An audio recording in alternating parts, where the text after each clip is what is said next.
And the final question is from Assembly Member Twycross on the Government's new childcare scheme. Thank you. On the 1st of September, the Government increased the entitlement to free childcare for 3 and 4-year-olds in England for working parents.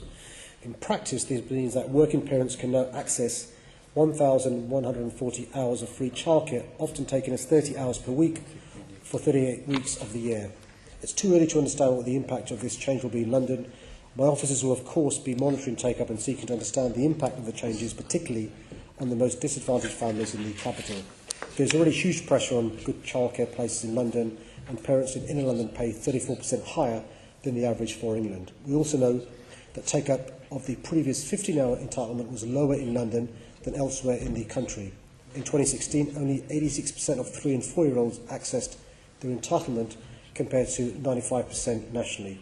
I'm afraid at this moment, the thinking is that the childcare place shortages and high nursery running costs means this offer will be difficult to roll out in London. You'll probably have seen recent press quoting the Preschool Nursery Alliance survey, where almost 3/4 of childcare providers have said that the funding levels for the 30 hours offer do not cover the cost of providing a place. I'll continue to make the case to government, setting out what London needs, including the need for early years funding, which accurately reflects the cost of delivery.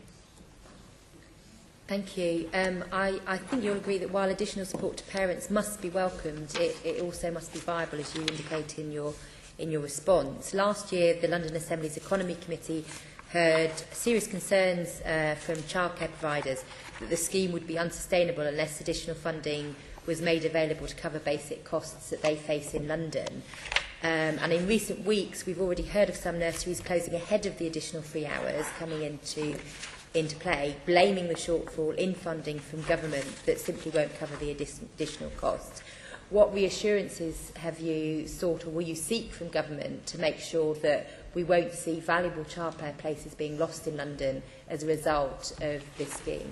Well, in addition to the concerns you've just expressed, the New Economics Foundation did a recent research which showed that nurseries will either pass on the extra costs to implement the 30 hours offer to parents, or cut services, as you said, or reduce workers' wages. Which is no good for anyone. So a number of things we're doing.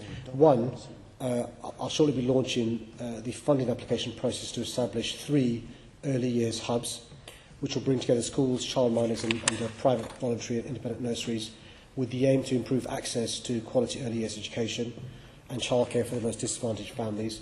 And secondly, we've got to carry lobbying the government in relation to the importance of having affordable childcare for this particular cohort.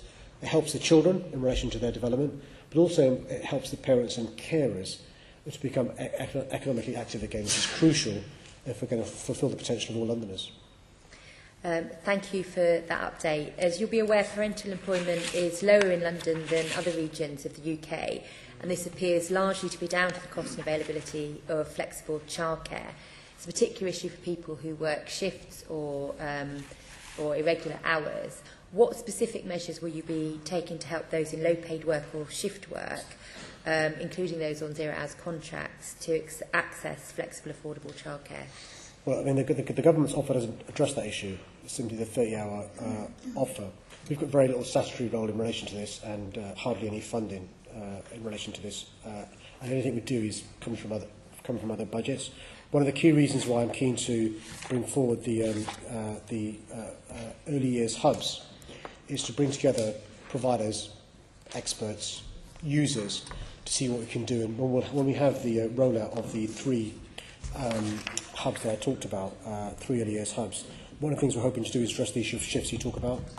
One of the reasons why, there are a number of reasons, one of the other reasons why I'm so keen to make sure people get decent remuneration for decent days' work is so they can afford childcare. But we've got to bring down the cost of childcare. One of the reasons why I'm so keen to get from the government devolution of business rates is to see whether we could use business rates discounts to childcare providers to try and reduce the cost indirectly to parents and carers for childcare. But these are just some of the things we're talking about doing, but without the resources and the levers, it makes the ability for us to do that quite hard. Would you like the responsibility to be devolved to you to deliver this sort of thing? Absolutely. We could do a far better job than the DfE and the government do. Thank you. Thank you.